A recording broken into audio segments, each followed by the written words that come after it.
The tapping on the window at 5:30 in the morning was just meant to wake up a father and a brother, but the tapping was so loud that it woke everybody up in the house, including this girl.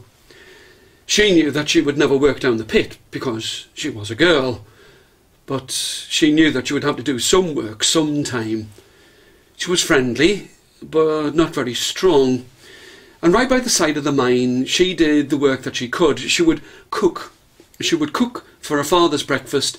She would make sure that she could give him something to eat before he went to work. And she would also cook so that those men who were finishing their shift would have something to eat for their breakfasts. Now, a father and the brothers did work in that place, and they did need to be knocked up at 5:30 in the morning. But the water that she would see in the streets was dirty, and the river water was dirty because it was filled with coal dust. It was filled with mud, because wherever there is industry, then water will become dirtied and polluted. She didn't really mind that much. She would use clean water in her cooking, but there was no point in her washing, not with dirty water. But now, it was a month before Christmas, and it had rained as it had never rained before, not in all of the time that she could remember.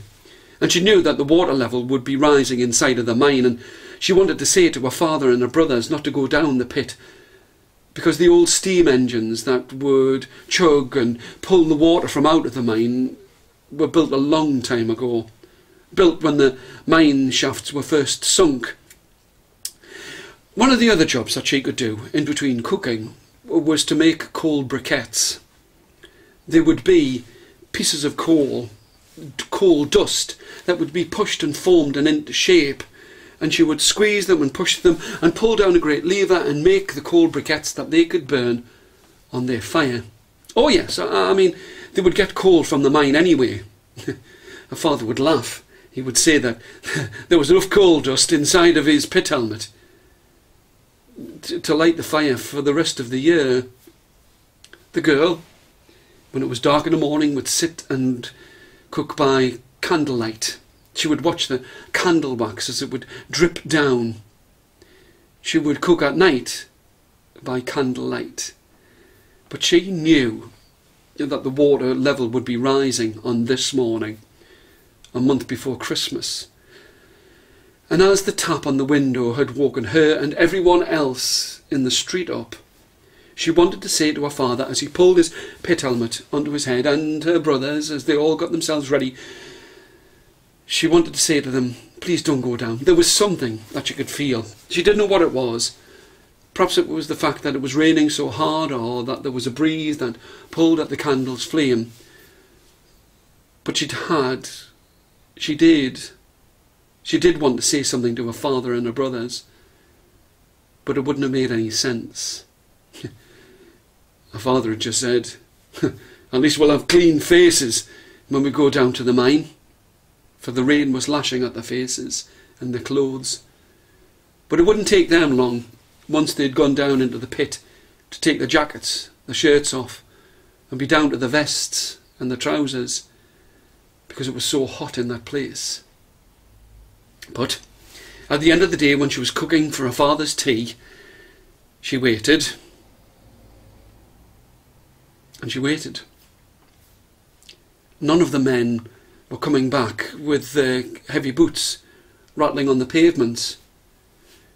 She could hear rumblings and roarings of voices in the streets, and it was louder than the rain that was falling.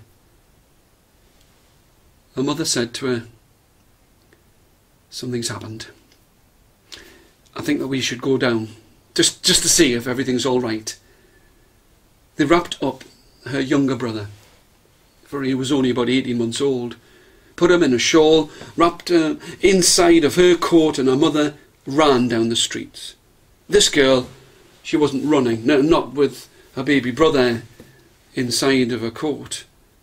But when they got there, they weren't alone. All of the women were standing there. All of them were standing, their arms folded. It wasn't as if they were gossiping. There was a tone to their voices. the pits had flooded.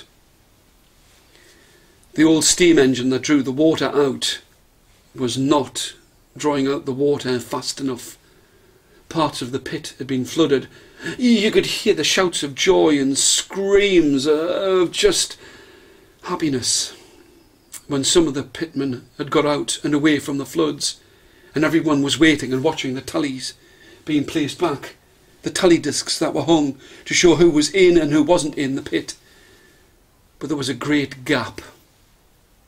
Her father's disc wasn't there. Her brother's discs weren't there. This girl didn't know what to do. Right up till midnight, they were still trying to get the steam engine to work, still trying to get the men out. But this was an old shaft. She'd been listening to her grandfather. Her grandfather had told her about how the men would walk down to the pit, how they could walk their way down instead of going down in the cages that were lowered down by the steam engines. This girl, she handed back her younger baby brother to her mother and remembered. She screwed her eyes up tight to try and remember as hard as she could the story that her grandfather had told her, whereabouts it was that the old entrance to the pit had been.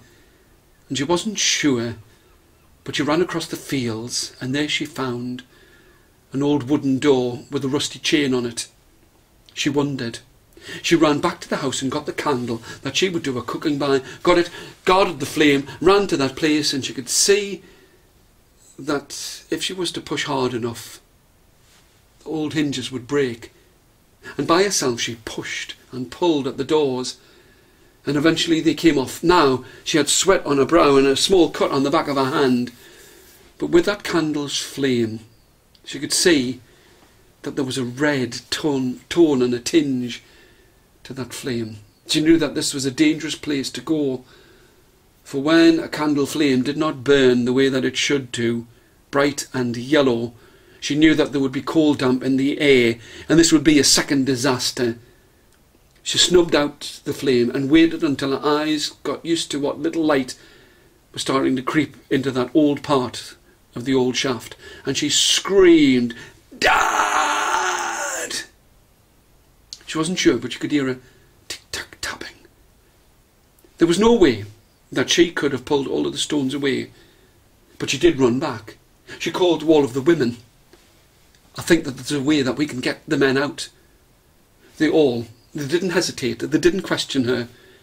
Any sign of hope would be brighter than a candle's flame. They went down that place. They were wondering as they went past the broken gates how this had happened. But with them working, one with another, they pulled the stones away. They could feel water on their hands. And it was then that they saw what they had hoped they would see. Men's faces. Cleaner. Cleaner than they'd ever been.